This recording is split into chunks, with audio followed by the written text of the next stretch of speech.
अलगाव बारे सीखने तो पहला जोड़ा मैं पहनिया ये यरूशलेम चो आया है। ये जी साड़ी भैन इंग्लैंड रही है। ये होंदा सी जाजकों का सीने बंद। जाजक लोग जब भी पुलपट से खड़े होते थे, जब भी प्रचार करने खड़े होते थे, उन्होंने एक कपड़ा एक स्पैशल डिजाइन करके बनाया जाता है जोड़ा मूसा नूं परमेश्वर ने सीनाई पहाड़ से दिखाया सी कि जाजकों का एक सीने बंद होना चाहिए। उत्थे तो बहुत कुछ लगे उस हीरे मोती जड़े होते थे, पर ये एक जाजकों का सीने बंद होता। आइए अज वचन सीखांगे अलगाववाद के बारे में। साडा अलगाववाद की आ और अंगीकार की आ, असीं ये दो चीज़ों बारे सीखना है। नहम्याह की पुस्तक उसका 9 अध्याय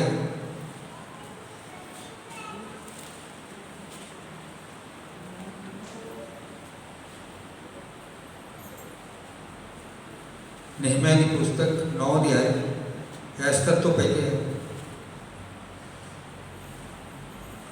कि उसकी 2 ते 3 ऐत पढ़ांगे। इजराइल की नस्ल ने सारे ओपरे लोगों विचों अपने आप को अड किया, खड़े होकर अपने पापों का अपने प्यो दादा के अपराधां का इकरार किया।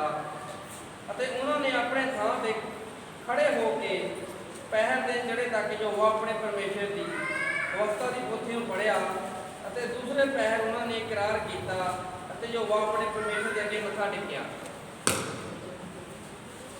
हालेलुया। एक प्रभु की बाणी आ, प्रभु की बाणी पढ़े जाते आशीष हो। हुण इत्थे पढ़िया तद इसराइल के वंश सब अन्य जाति लोगों तो अलग होकर एक जगह इकट्ठे हुए आ। असीं अज चर्च च बैठे आ, सब लोग असीं अपने अपने घर छड्ड के अपने चर्च च आए। इसका मतलब की आ, असीं जिहड़े लोग प्रभु की बाणी नूं नहीं मानते, जिहड़े लोग प्रभु की बाणी नूं नहीं जानते, नहीं चलते, उन्हां तो अलग हो के असीं प्रभु के भवन नूं आए हां। उन्हां लोकां तो अलग हो गए असीं प्रभु की बंदगी करन नूं आए हां। इसराइली कौम नूं पता सी कि जब मूसा ने उन्हां नूं मिस्र तो कनान देश च लैके आया, प्रभु ने उन्हां वास्ते समुंदर नूं सुका दिता। वो सुक्की भूमि विचों ते निकल गए, एक पानी की कंध इधर एक पानी की कंध इधर, ते उन्हां दा पानी का कुछ भी नुकसान नहीं किया। उन्हां दे सामने फिरौन अपनी सेना समेत उसे पानी में डुब मरिया। तो जिन्नी जिन्नी बार इसराइल ने परमेश्वर को भुलिया, उन्नी बार उन्हें गलत काम किए। जो गलत काम किए, जो पाप च फसिया, कभी उन्होंने नौजवान बच्चे मरे, कभी वो डंगर बच्चे मरे, कभी कुछ होया, तो उन्होंने याद आता सी हाँ असी भुल की असी परमेश्वर तो अलग हो गए। तो वो दोबारा प्रभु के चरणों के आगे घुटने टेकते सी, ते प्रभु उन्होंने माफ़ करके उन्होंने जिद को बहाल करता सी। ये अलगाववाद आ। इसे करके की कीता, इसराइली लोगों ने जब देखिया साड़ियाँ मुश्किल बढ़ रही, साड़ियाँ मुसीबत बढ़ रही, साड़ियाँ परेशानियाँ बढ़ रही, इसका कारण की आ, जो उन्होंने बैठ के हिसाब किया तो उन्होंने लाया अंदाजा कि साढ़े च पाप बढ़ गया। इसलिए हम लोगों ने की किया कि वो अन्य जातियों तो अलग होकर एक जगह इकट्ठे होए, उस जगह परमेश्वर की आराधना स्तुति करने इकट्ठे होए। वो खड़े हो गए, सारे प्रभु के हजूर खड़े हो गए, प्रभु को आदर दिता, प्रभु को एक उच्ची जगह दी, खड़े होकर परमेश्वर के स्तुति आराधना इसे करके करते हैं। असी परमेश्वर को आदर देने, उन्होंने सब तो उच्चे स्थान पर रखने की कोशिश करते हैं। तो जो वो लोग खड़े हो गए, उन्होंने प्रभु को सम्मान दिता, प्रभु की आज्ञा मनी खड़े हो गए कि हाँ असी प्रभु के हजूर च खड़े होना है। जब याजकों ने किया वो सारे खड़े हो गए, उन्होंने सारे ने अपनी याजकों की आज्ञा मनी, अपने परमेश्वर को सम्मान दिता, खड़े होकर प्रभु का आदर किया। की किया उन्होंने सिर्फ अपने पापा का अंगीकार नहीं किया, जिहड़े मैं पाप किए सिर्फ मैं उन्हों का अंगीकार नहीं किया, मैं उन्हों का अंगीकार भी किया जिहड़े साडे पुरखों ने पाप किए सी, उन्होंने गुनाह किए सी, उन्हों का भी अंगीकार किया। इसे करके वचन च लिखा तू बच तो तेरा घराना बचाया जाएगा। जो असी अपने पुरखों के पापों का अंगीकार करते हैं, ਆਪਣੇ ਖਾਨਦਾਨ ਦੇ ਪਾਪਾਂ ਦਾ ਅੰਗੀਕਾਰ ਕਰਦੇ ਹਾਂ ਤੇ ਇਹਦਾ ਮਤਲਬ ਸਾਡੇ ਖਾਨਦਾਨ ਦੇ ਪਾਪ ਮਾਫ ਹੁੰਦੇ ਆ ਤੇ ਜਿਹੜੇ ਅਸੀਂ ਬਚਦੇ ਆ ਅਸੀਂ ਆਪਣਾ ਪੂਰਾ ਪਰਿਵਾਰ ਸਾਰੇ ਬੋਲੋ ਹਾਲੇਲੂਇਆ ਅਸੀਂ ਆਪਣਾ ਪੂਰਾ ਪਰਿਵਾਰ ਬਚਾ ਲੈਂਦੇ ਆ। ਉਹਨਾਂ ਨੇ ਕੀ ਕੀਤਾ ਆਪਣੇ ਪਾਪਾਂ ਦਾ ਅੰਗੀਕਾਰ ਕੀਤਾ ਖੜੇ ਹੋ ਕੇ ਉਹਨਾਂ ਨੇ ਯਾਦ ਕੀਤੇ ਆਪਣੀ ਜ਼ਿੰਦਗੀ ਦੇ ਇੱਕ ਇੱਕ ਪਾਪ ਉਹਨਾਂ ਨੇ ਯਾਦ ਕੀਤੇ ਕਿ ਹਾਂ ਪ੍ਰਭੂ ਜੀ ਅਸੀਂ ਤੇਰੀ ਵਿਵਸਥਾ ਤੋਂ ਫਲਾਨੀ ਜਗ੍ਹਾ ਅਲੱਗ ਹੋ ਕੇ ਅਸੀਂ ਜਾਂ ਤਾਂ ਮੂਰਤੀ ਪੂਜਾ ਕੀਤੀ ਜਾਂ ਹੋਰ ਜੋ ਵੀ ਗਲਤ ਕੰਮ ਕੀਤਾ ਉਹਨਾਂ ਨੇ ਉਹ ਯਾਦ ਕੀਤੇ ਤੇ ਉਹਨਾਂ ਨੇ ਕੀ ਕੀਤਾ ਆਪਣੇ ਵਿਵੇਕ ਨੂੰ ਆਪਣੀ ਸੋਚ ਨੂੰ ਆਪਣੇ ਵਿਚਾਰ ਨੂੰ ਆਪਣੀ ਸ਼ਕਤੀ ਨੂੰ ਵਿਵੇਕ ਸ਼ਕਤੀ ਨੂੰ ਉਹਨਾਂ ਨੇ ਸ਼ੁੱਧ ਕੀਤਾ। ਜਦੋਂ ਅਸੀਂ ਪਾਪਾਂ ਤੋਂ ਸ਼ੁੱਧ ਹੁੰਦੇ ਹਾਂ ਸਾਡੇ ਵਿਚਾਰ ਸ਼ੁੱਧ ਹੁੰਦੇ ਜਦੋਂ ਪਾਪਾਂ ਤੋਂ ਸ਼ੁੱਧ ਹੁੰਦੇ ਸਾਡੇ ਖਿਆਲ ਸ਼ੁੱਧ ਹੁੰਦੇ ਆ ਜਦੋਂ ਅਸੀਂ ਪਾਪਾਂ ਨੂੰ ਸ਼ੁੱਧ ਹੁੰਦੇ ਆ ਸਾਡਾ ਚੱਲਣਾ ਫਿਰਨਾ ਇਹ ਸ਼ੁੱਧ ਹੋ ਜਾਂਦਾ। ਉਹਨਾਂ ਨੇ ਆਪਣੇ ਵਿਵਹਾਰ ਨੂੰ ਆਪਣੀ ਭਾਸ਼ਾ ਨੂੰ ਆਪਣੀ ਬੋਲਚਾਲ ਦਾ ਸਤਰ ਜਿਹੜਾ ਥੱਲੇ ਚਲਾ ਗਿਆ ਸੀ ਉਹਨੂੰ ਜਦੋਂ ਉਹਨਾਂ ਨੇ ਆਪਸ ਵਿੱਚ ਵਿਚਾਰ ਕੀਤਾ ਉਹ ਜਿਹੜਾ ਬੋਲਚਾਲ ਦਾ ਸਤਰ ਆ ਉਹ ਵੀ ਉੱਪਰ ਆ ਜਾਂਦਾ ਕਿਉਂਕਿ ਅਸੀਂ ਪ੍ਰਭੂ ਦੇ ਅਨੁਗ੍ਰਹਿ ਚ ਆ ਜਾਂਦੇ ਆ। ਪ੍ਰਭੂ ਦੀ ਬਾਣੀ ਸਾਡੇ ਮਨਾਂ 'ਚ ਵਾਸ ਕਰਦੀ ਆ ਤੇ ਸਾਡੀ ਬੋਲਚਾਲ 'ਚੋਂ ਇਹ ਗਾਲੀ ਗਲੋਚ ਗਾਇਬ ਹੋ ਜਾਂਦਾ ਸਾਡੀ ਬੋਲਚਾਲ 'ਚੋਂ ਅਨਰਥ ਗੱਲਾਂ ਬੋਲਣੀਆਂ ਇਹ ਖਤਮ ਹੋ ਜਾਂਦੀਆਂ ਸਾਡੀ ਬੋਲਚਾਲ 'ਚੋਂ ਇਹ ਐਵੇਂ ਬੋਲੀ ਜਾਣਾ ਇਹ ਖਤਮ ਹੋ ਜਾਂਦਾ। ਮਤਲਬ ਕੀ ਆ ਅਸੀਂ ਨਿੰਦਾ ਚੁਗਲੀ ਤੋਂ ਰਹਿਤ ਹੋ ਜਾਂਦੇ ਆ ਅਸੀਂ ਕਿਸੇ ਦੀ ਬੁਰਾਈ ਕਰਨ ਤੋਂ ਰਹਿਤ ਹੋ ਜਾਂਦੇ ਆ ਤੇ ਇਹ ਉਹਨਾਂ ਨੇ ਵਿਚਾਰ ਕਰਕੇ ਆਪਣੀ ਜ਼ਿੰਦਗੀ 'ਚੋਂ ਆਪਣੇ ਵਿਵਹਾਰ 'ਚੋਂ ਆਪਣੀ ਭਾਸ਼ਾ 'ਚੋਂ ਆਪਣੇ ਚਾਲ ਚਲਨ 'ਚੋਂ ਸਾਰਿਆਂ 'ਚੋਂ ਉਹਨਾਂ ਬੁਰਾਈਆਂ ਨੂੰ ਕੱਢਿਆ ਜਿਹੜੀਆਂ ਬੁਰਾਈਆਂ 'ਚ ਉਹ ਲੋਕੀ ਇਹ ਪਰਾਈਆਂ ਕੌਮਾਂ 'ਚ ਰਹਿੰਦੇ ਫਸ ਗਿਆ ਸੀ। ਅਸੀਂ ਵੀ ਹੁਣ ਕੀ ਕਰਦੇ ਆ ਪੂਰਾ ਹਫ਼ਤਾ ਅਸੀਂ ਦੂਜੀਆਂ ਕੌਮਾਂ ਦੇ ਨਾਲ ਮਿਲ ਕੇ ਕੰਮ ਕਰਦੇ ਹਾਂ ਚਾਹੇ ਅਸੀਂ ਬਿਜ਼ਨਸ ਕਰਦੇ ਹਾਂ ਚਾਹੇ ਅਸੀਂ ਦੁਕਾਨਦਾਰੀ ਕਰਦੇ ਹਾਂ ਚਾਹੇ ਨੌਕਰੀ ਕਰਦੇ ਹਾਂ ਜੋ ਵੀ ਕਰਦੇ ਹਾਂ ਸਾਨੂੰ ਦੂਜੀਆਂ ਕੌਮਾਂ 'ਚ ਰਹਿਣਾ ਪੈਂਦਾ ਉਹਨਾਂ ਦੇ ਵਿਵਹਾਰਾਂ ਦੇ ਥੋੜ੍ਹਾ ਬਹੁਤ ਸ਼ਾਇਦ ਚੱਲਣਾ ਪੈਂਦਾ ਜੇ ਨਾ ਪੈਂਦਾ ਹੋਵੇ ਪਰ ਕੁਝ ਨਾ ਕੁਝ ਤੋਂ ਸਿੱਖ ਲੈਂਦੇ ਹਾਂ। ਤੇ ਜਦੋਂ ਐਤਵਾਰ ਅਸੀਂ ਪ੍ਰਭੂ ਦੇ ਭਵਨ ਨੂੰ ਆਈਦਾ ਇਹ ਸਾਡੇ ਤੋਂ ਮੌਕਾ ਹੁੰਦਾ ਕਿ ਅਸੀਂ ਇਸ ਲਗਾਵਵਾਦ ਨੂੰ ਇਸ ਅਲਗਾਵ ਨੂੰ ਪੂਰੀ ਤਰੀਕੇ ਨਾਲ ਭੋਗੀਏ। ਇਹ ਜਿਹੜਾ 1 ਘੰਟਾ ਸਾਨੂੰ ਮਿਲਦਾ ਆ 2 ਘੰਟੇ ਮਿਲਦੇ ਆ ਜਿਹੜੇ ਅਸੀਂ ਦੁਨੀਆ ਤੋਂ ਅਲੱਗ ਹੋ ਕੇ ਆਪਣੇ ਪਰਮੇਸ਼ਰ ਦੇ ਰਾਹਾਂ 'ਤੇ ਚੱਲਣ ਦੀ ਕੋਸ਼ਿਸ਼ ਕਰੀਏ।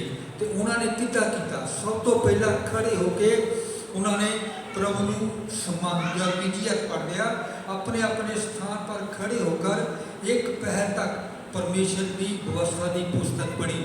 1 ਪਹਿਰ 2 ਪਹਿਰ ਹੁਣ 2 ਪਹਿਰ ਦਾ ਸਮਾਂ ਚੱਲ ਰਿਹਾ। ਪਹਿਲਾਂ ਤਾਂ ਉਹਨਾਂ ਨੇ 1 ਪਹਿਰ ਕੀ ਕੀਤਾ ਪਰਮੇਸ਼ਰ ਦੀ ਵਿਵਸਥਾ ਦੀ ਪੁਸਤਕ ਪੜ੍ਹੀ। ਇੱਕ ਜਣਾ ਪੜ੍ਹਦਾ ਹੋਵੇਗਾ ਬਾਕੀ ਸਾਰੇ ਸੁਣਦੇ ਹੋਣਗੇ ਫਿਰ ਦੂਜਾ ਪੜ੍ਹ ਦਊਗਾ ਬਾਕੀ ਸਾਰੇ ਸੁਣਦੇ ਹੋਣਗੇ।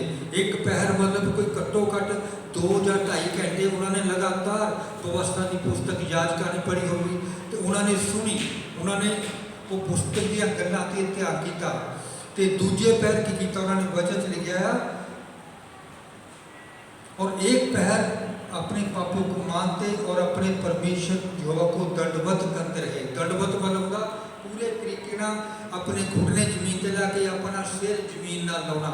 वो 1 पहर पूरा प्रभु तो माफ़ी मंगते रहे कि हाँ प्रभु जी साढ़े तो गलती हुई आ साढ़े तो गुनाह होया असी अपने विवाह तो मुड़ गए सी पापा नूं मन्निया पापा का अंगीकार किया ते सिर्फ अलगाववाद ने असी अपने पापा का भी अंगीकार करना। जेकर असी दुनिया तो अलग होकर अभी चर्च च बैठे हाँ तो अपने पापा का वो ठीक है दुनिया तो लगाववाद है पर अपने पापा का भी अंगीकार करना। असी बोलना देखना सुनना असी जो पाप जो गुनाह कर रहे हैं वह भी अंगीकार असी हर समय करना हर ऐतवार भवन करना हर शाम को जो प्रभु के चरणों च बैठना। दो दिन भी कहता जब मैं रात को सोना आ मैं अपना तकिया अपने अंजुआ नाल पे लेना क्योंकि एक राजा से एक नबी सी ਤੇ ਉਹ ਕੀ ਕਰਦਾ ਸੀ ਜਦੋਂ ਨਿਆਇ ਗੱਦੀ ਤੇ ਬੈਠਦਾ ਸੀ ਉਹ ਰਾਤ ਨੂੰ ਹੋ ਸਕਦਾ ਸੋਚਦਾ ਹੋਵੇ ਅੱਜ ਮੇਰੇ ਤੋਂ ਅਨਿਆਇ ਕਿਸੇ ਨਾਲ ਹੋ ਗਿਆ ਹੋਵੇ ਅੱਜ ਮੈਂ ਕਿਸੇ ਅਫਸਰ ਨੂੰ ਗਲਤ ਡਾਂਟ ਦਿੱਤਾ ਹੋਵੇ ਅੱਜ ਮੈਂ ਕਿਸੇ ਪਟਵਾਰੀ ਨੂੰ ਕਿਸੇ ਡੀਸੀ ਨੂੰ ਗਲਤ ਝਾੜ ਪਾਤੀ ਹੋਵੇ। ਉਹ ਸਾਰਾ ਆਪਣੇ ਜਦੋਂ ਸੌਣ ਲੱਗਦਾ ਸੀ ਉਹ ਆਪਣਾ ਤਕੀਆ ਆਪਣੇ ਆਂਸੂਆਂ ਨਾਲ ਧੋਂਦਾ ਸੀ। ਇਹ ਭਜਨ ਸਹਿਤਾ ਦੀ ਪੁਸਤਕ ਵਿੱਚ ਲਿਖਿਆ ਆ ਕਿਉਂ ਕਿਉਂਕਿ ਉਹ ਆਪਣਾ ਅੰਗੀਕਾਰ ਕਰਦਾ ਸੀ ਪਰਮੇਸ਼ਰ ਦੇ ਅੱਗੇ। ਉਹ ਸਮਾਂ ਹੁੰਦਾ ਜਦੋਂ ਅਸੀਂ ਪ੍ਰਭੂ ਦੇ ਚਰਨਾਂ 'ਚ ਬੈਠਦੇ ਹਾਂ ਤੇ ਜਦੋਂ ਭਜਨ ਸਹਿਤਾ ਦਾ ਆਖਰੀ ਜ਼ਬੂਰ ਪੜ੍ਹਦੇ 150 ਉਹ 'ਚ ਲਿਖਿਆ हे ਪ੍ਰਭੂ ਮੈਂ ਆਪਣੇ ਬਿਸਤਰ ਤੇ ਸੌਂਦੇ ਹੋਏ ਵੀ ਤੇਰੇ ਨਾਮ ਦਾ ਪ੍ਰਚਾਰ ਤੇਰੀ ਆਰਾਧਨਾ ਕਰਾਂਗਾ ਤੇਰੀ ਸਤੁਤੀ ਕਰਾਂਗਾ। ਸੌਣ ਲੱਗੇ ਵੀ ਉਹ ਹਾਲੇਲੂਇਆ ਕਰਦੇ ਜਾਂ ਜੋ ਅਸੀਂ ਸਤੁਤੀ ਆਰਾਧਨਾ ਦੇ ਗੀਤ ਸੁਣਦੇ ਹਾਂ ਤੇ ਉਹੀ ਕਰਦਾ ਉਹ ਸੌਂਦਾ ਸੀ। ਇਸ ਕਰਕੇ ਜ਼ਰੂਰੀ ਆ ਕਿ ਸਾਡਾ ਅੰਗੀਕਾਰ ਬਣਿਆ ਰਹੇ। ਯੋਨਾ ਦੀ ਪੁਸਤਕ ਪੱਤਰੀ ਉਹਦੀ ਪਹਿਲੀ ਅਧਿਆਇ ਦੀ 9 'ਚ ਲਿਖਿਆ ਆ, ਜੇਕਰ ਤੁਸੀਂ ਆਪਣੇ ਪਾਪਾਂ ਦਾ ਅੰਗੀਕਾਰ ਕਰੋ ਤੇ ਉਹ ਮਾਫ ਕਰਨ ਵਿੱਚ ਧਰਮੀ ਆ। ਪਤਰਸ ਨੇ ਵੀ ਪਾਪ ਕੀਤਾ, ਯਹੂਦਾ ਇਸਕਰਿਓਤੀ ਨੇ ਵੀ ਪਾਪ ਕੀਤਾ, ਪਰ ਪਤਰਸ ਭੁੱਬਾ ਮਾਰ ਮਾਰ ਕੇ ਰੋਇਆ ਜਦੋਂ ਪ੍ਰਭੂ ਯਿਸੂ ਮਸੀਹ ਨੇ ਤੀਜੇ ਇਨਕਾਰ ਤੇ ਉਹਦੇ ਵੱਲ ਦੇਖਿਆ ਤੇ ਪਤਰਸ ਭੁੱਬਾ ਮਾਰ ਮਾਰ ਕੇ ਰੋਇਆ ਤੇ ਉਹ ਪ੍ਰਭੂ ਨੂੰ ਬਹਾਲ ਕੀਤਾ, ਉਹਨੂੰ ਪਹਿਲੇ ਵਾਲਾ ਪਦ ਦੇ ਦਿੱਤਾ। ਤੇ ਪਰ ਯਹੂਦਾ ਇਸਕਰਿਓਤੀ ਨੇ ਇੱਦਾਂ ਨਹੀਂ ਕੀਤਾ। ਸੋ ਅੱਜ ਜ਼ਰੂਰ ਆ ਕਿ ਅਸੀਂ ਦੇਖਣਾ ਸਾਡਾ ਅੰਗੀਕਾਰ ਸਹੀ ਆ, ਤੇ ਜਦੋਂ ਅਸੀਂ ਪਰਮੇਸ਼ਰ ਯਹੋਵਾ ਨੂੰ ਦੰਡਵਤ ਕਰਦੇ ਆ, ਘੁਟਨੇ ਟੇਕ ਕੇ ਪ੍ਰਭੂ ਕੇ ਪ੍ਰਾਰਥਨਾ ਕਰਦੇ ਆ, ਤੇ ਉਹ ਸਾਡਾ ਦੰਡਵਤ ਕਰਨਾ ਹੁੰਦਾ ਪ੍ਰਭੂ ਦੇ ਅੱਗੇ। ਪ੍ਰਭੂ ਦੇ ਅੱਗੇ ਸਾਡਾ ਅਰਪਣ ਹੁੰਦਾ ਆ ਕਿ ਅਸੀਂ ਕਿੰਨੇ ਸਹੀ ਤਰੀਕੇ ਨਾਲ ਪ੍ਰਭੂ ਨੂੰ ਦੰਡਵਤ ਕਰਦੇ ਆ। ਭਜਨ ਸੰਹਿਤਾ 89 ਉਹਦੀ ਇੱਕ ਐਕ ਪੜ੍ਹੀਏ। ਭਜਨ ਸੰਹਿਤਾ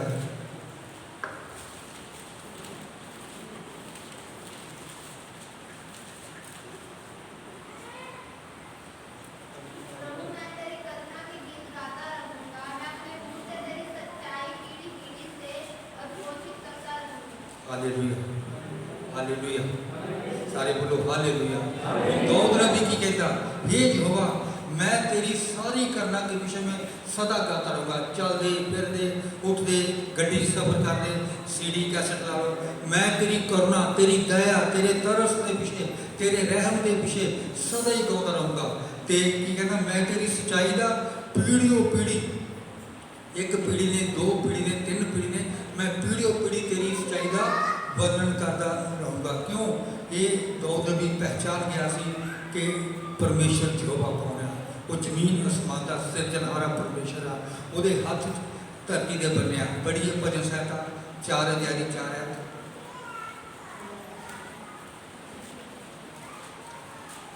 कंब जाओ और पाप ना करो, अपने बिस्तरियों उत्ते अपने मना विच सोचो और चुप रहो।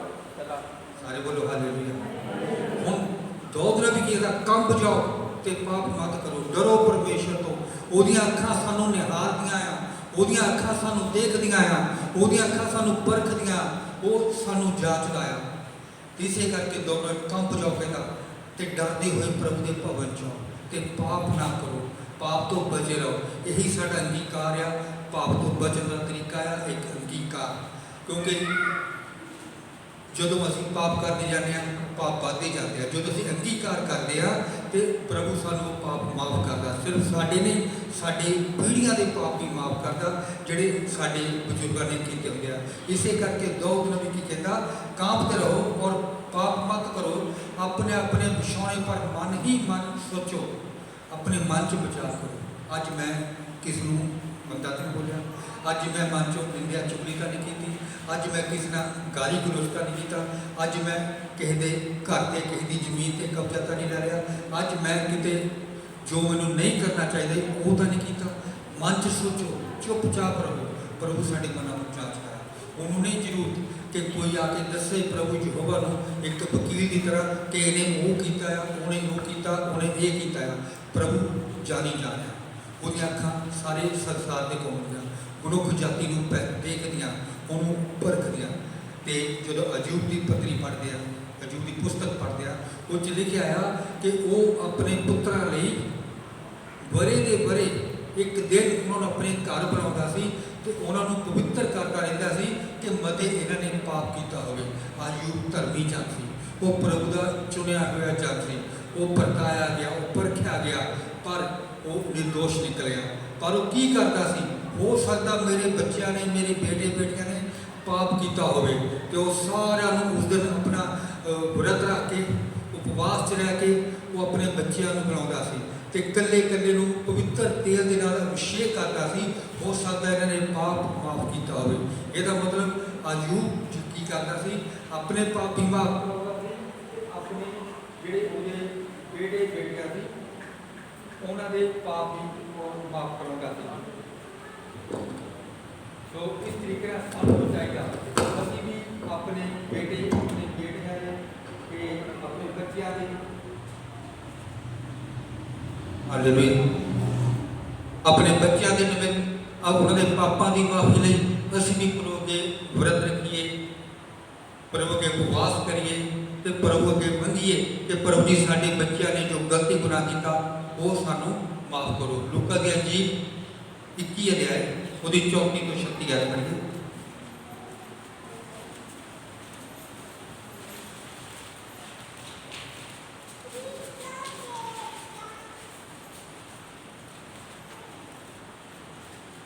अपने हिस्से में सावधान रहो, कहीं ऐसा ना हो कि भोग विलास, नशे और इस संसार की चिंताओं से तुम्हारा मन मूर्छित हो जाए और वह दिन बंदे की तरह अचानक तुम पर आ गए। ਹਾਲੇਲੂਇਆ। ਇਹ ਆ ਸਾਨੂੰ ਪ੍ਰਭੂ ਦਾ ਹੁਕਮ, ਇਹ ਆ ਇੱਕ ਪ੍ਰਭੂ ਦੀ ਆਗਿਆ ਸਾਡੇ ਵਾਸਤੇ। ਕਹਿੰਦਾ ਜਾਗਦੇ ਰਹੋ ਔਰ ਸਾਵਧਾਨ ਰਹੋ, ਜਾਗਦੇ ਰਹੋ ਔਰ ਪ੍ਰਾਰਥਨਾ ਕਰਦੇ ਰਹੋ। ਕਿਉਂਕਿ ਜੇ ਚੌਕੀਦਾਰ ਜਾਣਦਾ ਹੁੰਦਾ ਕਿ ਮੇਰੇ ਮਾਲਕ ਨੇ ਕੱਲ ਦੁਪਹਿਰੇ 12 ਵਜੇ ਆਉਣਾ ਆ ਤੇ ਉਹ ਹੁਸ਼ਿਆਰ ਹੋ ਜਾਂਦਾ। ਪਰ ਹੁਣ ਸਾਨੂੰ ਨਹੀਂ ਪਤਾ ਸਾਡੇ ਪ੍ਰਭੂ ਨੇ ਕਦ ਇਸ ਦੁਨੀਆ 'ਤੇ ਆਉਣਾ। ਅਸੀਂ ਮਤੀ ਦੀ 24 ਅਧਿਆਇ ਪੜ੍ਹਦੇ ਹਾਂ, ਉੱਥੇ ਲਿਖਿਆ ਕੌਮ ਤੋਂ ਕੌਮ ਚੜ੍ਹਾਈ ਕਰੇਗੀ, ਰਾਜ ਤੇ ਰਾਜ ਚੜ੍ਹਾਈ ਕਰੇਗਾ, ਦੇਸ਼ ਤੇ ਦੇਸ਼ ਚੜ੍ਹਾਈ ਕਰੇਗਾ। ਤੇ ਸਭ ਤੋਂ ਵੱਡੀ ਗੱਲ ਲਿਖੀ ਕਿ ਆਪਸੀ ਪਿਆਰ ਚੱਲਦਾ ਰਹੇਗਾ। ਮਤੀ ਦੀ ਅੰਜੀਲ 24 ਦੀ 12 ਵਿੱਚ ਲਿਖਿਆ ਆ। ਇਹ ਸਾਰੀਆਂ ਗੱਲਾਂ ਅੱਜ ਸਾਡੇ ਸਮਾਜ ਹੋ ਰਹੀਆਂ। ਇਹ 24 ਅਧਿਆਇ ਦੀ ਅੰਤਮ ਸਮੇਂ ਦੀਆਂ ਨਿਸ਼ਾਨੀਆਂ ਇਹ ਪੂਰੀਆਂ ਹੋ ਰਹੀਆਂ। ਇਸ ਲਈ ਸਾਨੂੰ ਦੱਸਿਆ, ਇਸ ਲਈ ਸਾਵਧਾਨ ਰਹੋ, ऐसा ना हो कि तुम्हारे मन कुमार मतवालेपन और जीवन की चिंताओं से सुस्त हो जाए और वह दिन तुम पर फंदे के समान अचानक आ पड़े, क्योंकि वह सारी पृथ्वी के रहने वालों पर इसी प्रकार आ पड़ेगा। उन्हें उस दिन का कोई भेदभाव नहीं, किसी को कोई पता नहीं कि वो दिन किदन आना आ, जिन्होंने असीं कहने न्याय का दिन। ਜਦੋਂ ਪਰਮੇਸ਼ਰ ਨੇ ਬੱਦਲਾਂ ਤੇ ਖੜੇ ਹੋ ਕੇ ਸਾਰੀ ਦੁਨੀਆ ਦਾ ਨਿਆਂ ਕਰਨਾ, ਉਸ ਦਿਨ ਕੀ ਹੋਣਾ? ਸਮੁੰਦਰ 'ਚ ਜਿਹੜੇ ਡੁੱਬ ਕੇ ਮਰ ਗਏ, ਜਿਹੜੇ ਮਗਰਮੱਛਾਂ ਨੇ ਖਾ ਲਏ, ਮੱਛੀਆਂ ਨੇ ਖਾ ਲਏ, ਸਮੁੰਦਰ ਨੇ ਆਪਣੇ ਮੁਰਦੇ ਮੋੜਨੇ ਆ, ਧਰਤੀ ਨੇ ਆਪਣੇ ਮੁਰਦੇ ਮੋੜਨੇ ਆ ਤੇ ਉਹਨਾਂ ਸਾਰਿਆਂ ਨੇ ਪਰਮੇਸ਼ਰ ਦੇ ਅੱਗੇ ਖੜੋਣਾ। ਸੱਜੇ ਪਾਸੇ ਵੱਲ ਨੂੰ ਪਰਮੇਸ਼ਰ ਨੇ ਕਹਿਣਾ, ਹੇ ਮੇਰੇ ਪਿਤਾ ਦੇ ਮੁਬਾਰਕ ਲੋਕੋ, ਆਓ ਜਿਹੜੀ ਜਗ੍ਹਾ ਤੁਹਾਡੇ ਵਾਸਤੇ ਤਿਆਰ ਕੀਤੀ ਆ। ਤੇ ਖੱਬੇ ਪਾਸੇ ਵੱਲ ਨੂੰ ਕਹਿਣਾ ਤੇ ਤੁਸੀਂ ਜਿਹੜੇ ਆਓ ਜਿਹੜੀ ਅੱਗ ਦੀ ਝੀਲ ਤੁਹਾਡੇ ਵਾਸਤੇ ਤਿਆਰ ਕੀਤੀ ਆ। ਪਰ ਕਦ? ਜਦ ਅਸੀਂ ਸੁਸਤ ਹੋ ਗਏ, ਜਦ ਅਸੀਂ ਜਾਗਦੇ ਆ, ਪ੍ਰਾਰਥਨਾ ਕਰਦੇ ਆ, ਪ੍ਰਭੂ ਦੇ ਵਿੱਚ ਚੱਲਦੇ ਆ, ਤਦ ਉਹਨੇ ਸਾਨੂੰ ਕਹਿਣਾ ਉਹ ਸਵਰਗ ਜਿਹੜਾ ਤੁਹਾਡੇ ਵਾਸਤੇ ਤਿਆਰ ਕੀਤਾ, ਜਿੱਥੇ ਸਦੀਆਂ ਸਦੀਆਂ ਤੱਕ ਪ੍ਰਭੂ ਦੇ ਨਾਲ ਰਹਿਣਾ। ਉਹ ਉਹਨਾਂ ਲੋਕਾਂ ਵਾਸਤੇ ਜਗ੍ਹਾ ਜਿਹੜੇ ਆਪਣੇ ਆਪ ਨੂੰ ਸ਼ੁੱਧ ਕਰਦੇ ਆ, ਪਵਿੱਤਰ ਕਰਦੇ ਆ, ਆਪਣੇ ਪਾਪਾਂ ਦਾ ਅੰਗੀਕਾਰ ਕਰਦੇ ਆ ਤੇ ਆਪਣੀ ਖੁਦੀ ਦਾ ਇਨਕਾਰ ਕਰਦੇ ਆ। ਉਹ ਉਹਨਾਂ ਲੋਕਾਂ ਵਾਸਤੇ ਜਗ੍ਹਾ ਤਿਆਰ ਕੀਤੀ ਗਈ ਆ। ਪੜ੍ਹੀਏ ਇਫਸੀਆਂ ਦੀ ਪੱਤਰੀ 4 ਅਧਿਆਇ 13 ਆਇਤ।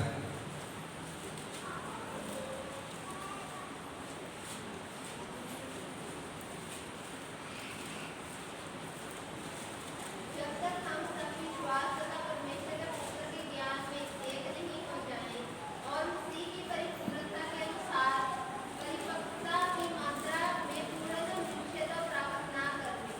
ਆਮੀਨ। ਇਹ ਹੈ ਜਦੋਂ ਅਸੀਂ ਪਰਮੇਸ਼ਰ ਦੀ ਪਛਾਣ 'ਚ ਪਰਿਪੱਕ ਹੁੰਦੇ ਆ, ਅਸੀਂ ਪਰਮੇਸ਼ਰ ਦੀ ਪਛਾਣ 'ਚ ਸਿੱਧ ਹੁੰਦੇ ਆ। ਇਹ ਉਹ ਸਾਨੂੰ ਪਲੂਸ ਕਰੇਗਾ ਕਿ ਅਸੀਂ ਪਰਮੇਸ਼ਰ ਦੀ ਪਛਾਣ 'ਚ ਪਰਿਪੱਕ ਹੋਣਾ। ਸਾਨੂੰ ਕੋਈ ਵੀ ਜਿਹੜਾ ਝੂਠਾ ਨਬੀ ਆ ਉਹ ਭਰਮਾਉਣੇ ਨਾ ਪਾਏ, ਸਾਨੂੰ ਕੋਈ ਝੂਠਾ ਗਿਆਨ, ਸਾਨੂੰ ਕੋਈ ਝੂਠੀ ਪ੍ਰੋਫੈਸੀ ਇਹ ਸਾਨੂੰ ਭਰਮਾਉਣੇ ਪਾਏ। ਆਜ਼ਾਦ ਰਹੋ, ਆਪਣੇ ਮਨ 'ਚ ਸੋਚੋ, ਆਪਣੇ ਮਨ 'ਚ ਵਿਚਾਰ ਕਰੋ ਕਿ ਇਹ ਜਿਹੜਾ ਵਾਕ ਆਇਆ ਹੈ ਪਰਮੇਸ਼ਰ ਦੀ ਔਰ ਪ੍ਰਭੂ ਕਹਿੰਦਾ ਆਤਮਾ ਨੂੰ ਪਰਖੋ ਕਿ ਉਹ ਪਰਮੇਸ਼ਰ ਦੀ ਵੱਲੋਂ ਹੈ ਕਿ ਨਹੀਂ।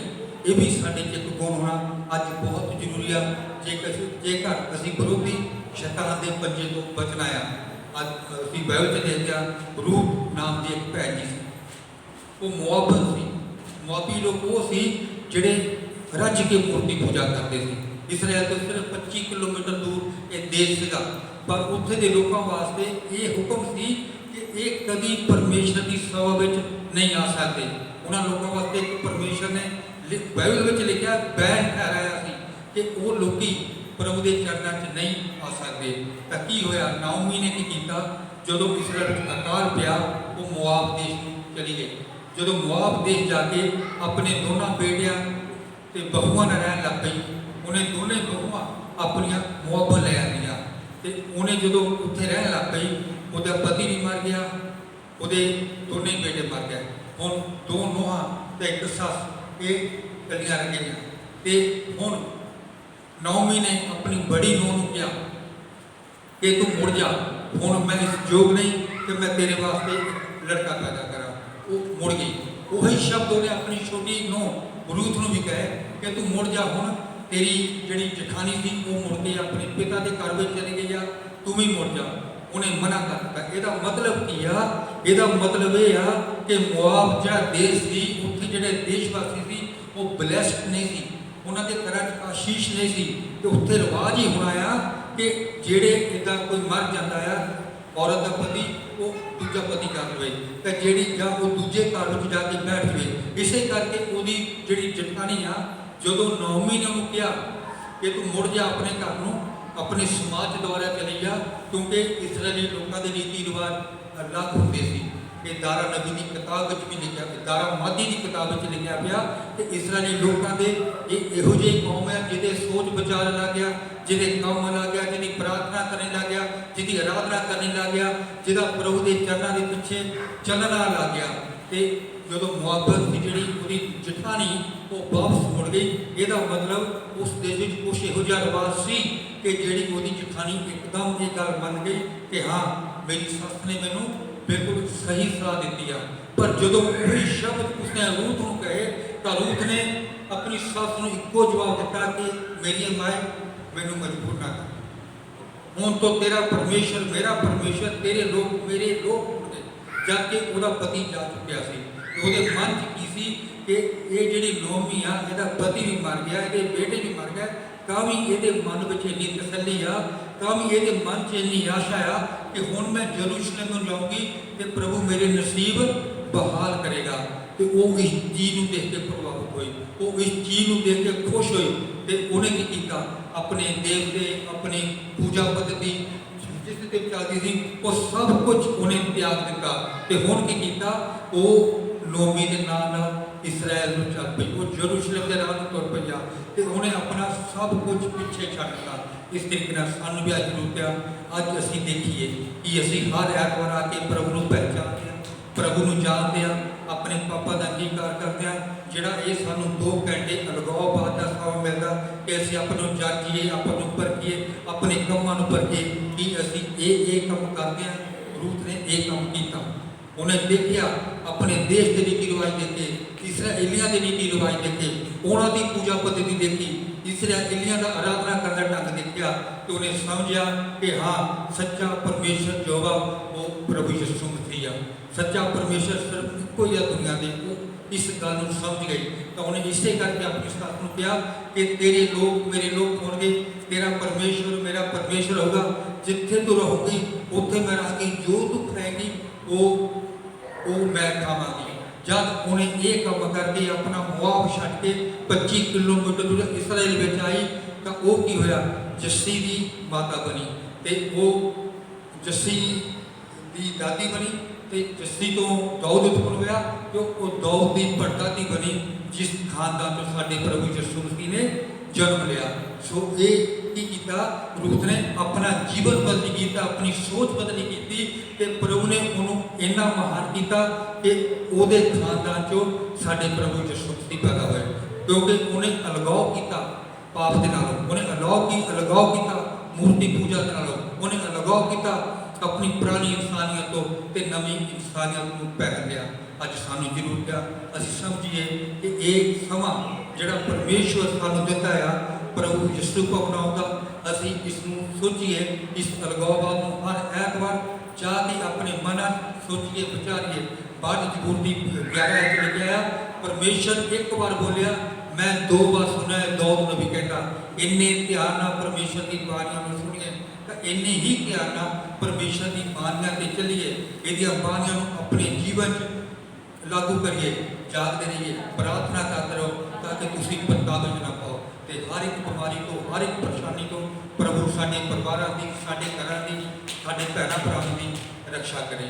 सो ये प्रभु का वचन से बड़े जा सुने जाते आशीष होवे। आमीन।